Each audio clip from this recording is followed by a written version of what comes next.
getting tired of that sound.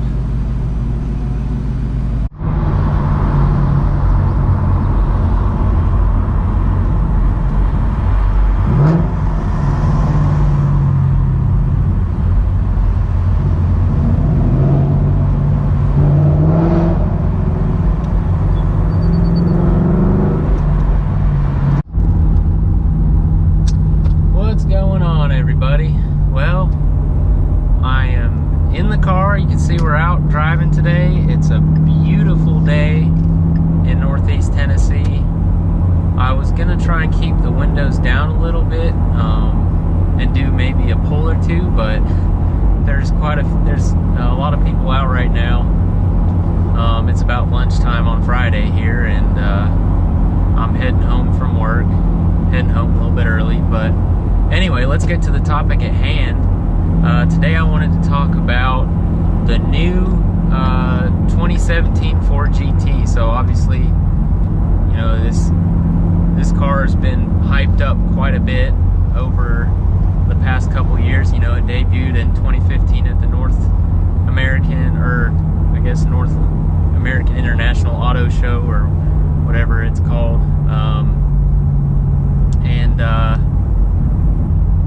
you know, there's plenty of videos you can go out and see, but I just wanted to sort of give my 2 cents on the car. You know, there's been some, I don't know if I would call it controversy, but you know, a lot of people have complained about the limited allocations and all that, and you know, the price point, starting tag or starting MSRP for these cars is going to be probably around $450,000. You know, they're making $250 a year. They made the first ones this past September of 2016, and there has recently been I think 1 or 2 people that have started filming. There was a person that had a #2 Heritage Edition that took it to a Cars and Coffee, but anyway, I'm sort of going on a tangent here. But so like I said, yeah, they're making $250 a year for the next 4 years, so 2017, 18, 19, and 20. I think the last one, or at least right now, the last one that they will be making will be in October of 2020. And the first 2 years of production are for the initial set of applicants. There are roughly, I believe, 6,500 people that submitted applications for this car. And you know, they're only making $250 a year, so that tells you that there were a handful of people that did not get allocations. That's, you know, some might say some of them should have gotten allocations for. And then in 2019, those will be the people that were essentially waitlisted on this first set of applications. And then the 2020 year of production will be set aside for a new set of applicants. So I'm sure as 2020 comes around, they will open up the application field again.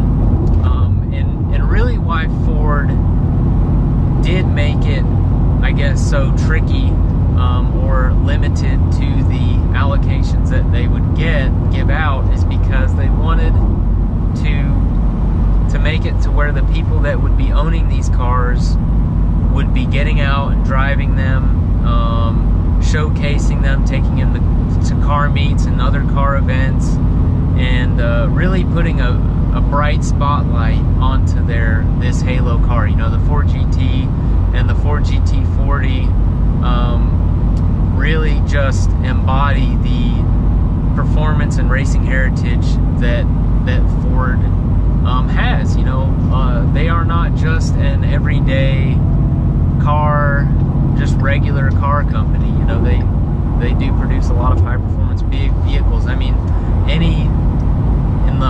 just the American performance market nowadays, you know, you have not only with Ford with the Raptor and the new GT350 and now the Ford GT, but you also have the Corvette and the mid-engine Corvette that I think will be probably going into production in the next year or two. And that will actually also be one of the Ford GT competitors, or at least that's what some people are speculating. But I mean, it's a really exciting time for American performance cars. You know, you have the new Dodge Demon coming out, all the Hellcats and everything like that. But anyway, we're here to talk about the Ford GT, the Ford Halo car for supercar performance. You know, it's a full carbon supercar with a lot of carbon accents on the trim. You can get carbon fiber wheels, which I think are freaking awesome. Ford, if you're listening, I would love to have a set of carbon fiber wheels for my GT. I know you can get them on the GT350R, but I would love if you would sell some of those for just a regular Mustang GT. But anyway, yeah, so it's got 647, the Ford GT has 647 horsepower, 550 foot-pounds of torque. I mean, this thing is a beast, all coming out of a 3.5 liter twin turbo EcoBoost V6. You know, I'm driving a car with an American 5 liter V8, and I love this car. And no doubt would I love to have a Ford GT with a V8 in it, and I would love to hear that. But I do understand that Ford wants to showcase their EcoBoost technology and really what they can pull out of an engine like that, and I think it's incredibly impressive. And you know, I am a Ford GT fanboy, I guess, as you might say, but I really like the sound of the 3.5 liter EcoBoost. You know, they also have that same, I don't know if I should say it's the same engine, but it basically is the same engine that they have in the new Ford Raptor. And I mean, that thing is just a beast of an engine. You know, you're going to get some of those sort of old school American people that just want to always have that V8. And you know, with the previous GT that they released in 2005, 2006, you know, that was a great car in and of itself, but that one was mostly made as sort of a nod to the Ford versus Ferrari history. And you know, I love that car. I'd love to see one of those and drive one eventually, hopefully. But you know, so this new GT is really just a step into the future. It really embodies the innovation and racing heritage that Ford wants to represent, and it's just a fantastic car. I also think it's pretty cool the welcome pack that they, or I shouldn't say it's a welcome pack, but they send out that little kit that they send you with all the exterior paint colors and interior trim and all that to really let people get a tangible sample of how you can spec your Ford GT out. You get your own Ford GT concierge, so they really personalize and really make you feel special when you're placing an order. I obviously could not afford, I did not submit an application for a Ford GT. I couldn't even dream about affording one of those right now.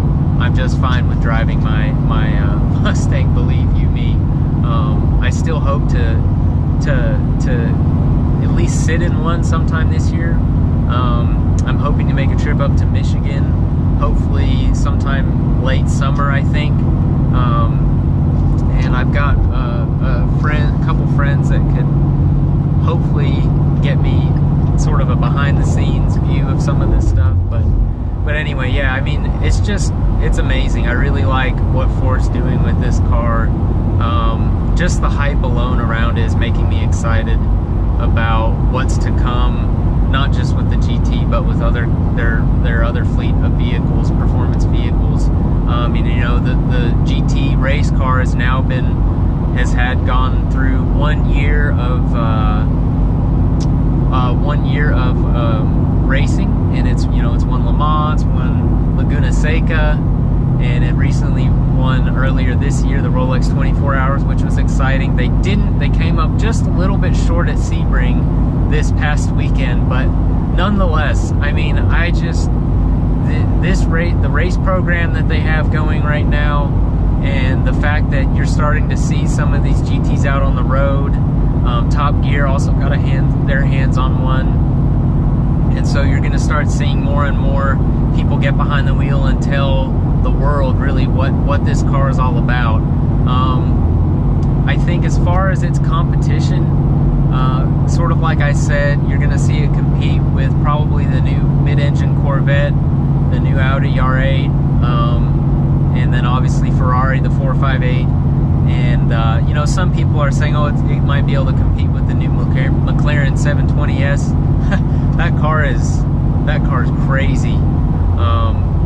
We'll see how that, when they get it out on the road, how it compares. But you know, I just absolutely love this Ford GT. The power to weight ratio probably isn't as high as some people were hoping it would be, but still, it is just an amazing vehicle. All the active aero, I mean, it's beautiful from every angle.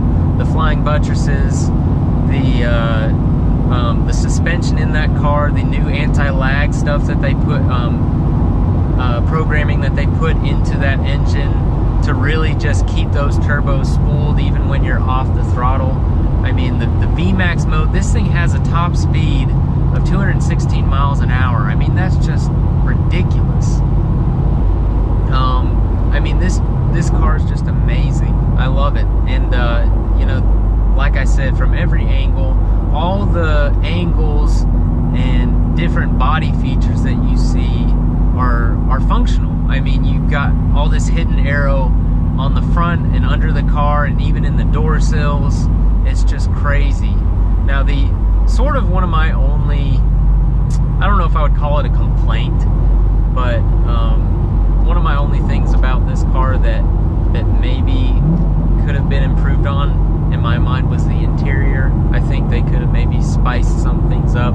But again, this thing is not meant to be sort of a luxury car. And don't get me wrong, I don't think that the interior is not nice, because you have carbon fiber and Alcantara. You know, they released the new competition series that they're going to have, which really gets rid of some of those tidbits that you may not want if you're gonna just use that for a track car. You know, you can take out the AC and some of the entertainment features and all that, and plus you get that exposed carbon stripe down the middle, which I think is just awesome. But anyway, those are sort of my thoughts on the car. I may have forgot one or two things, but I am just so excited for where Ford is taking not only the GT, but their other performance cars. And I mean, just driving this car, this Mustang GT, I mean, you know, I haven't really done that much to this car, but it's just incredible what kind of performance you can get out of a car like this for the value. I think it's just amazing. But anyway, thanks for watching, you guys. I'm almost home, so I guess we'll just end the video here, and I hope you join me next time. Hope you got something out of this video today.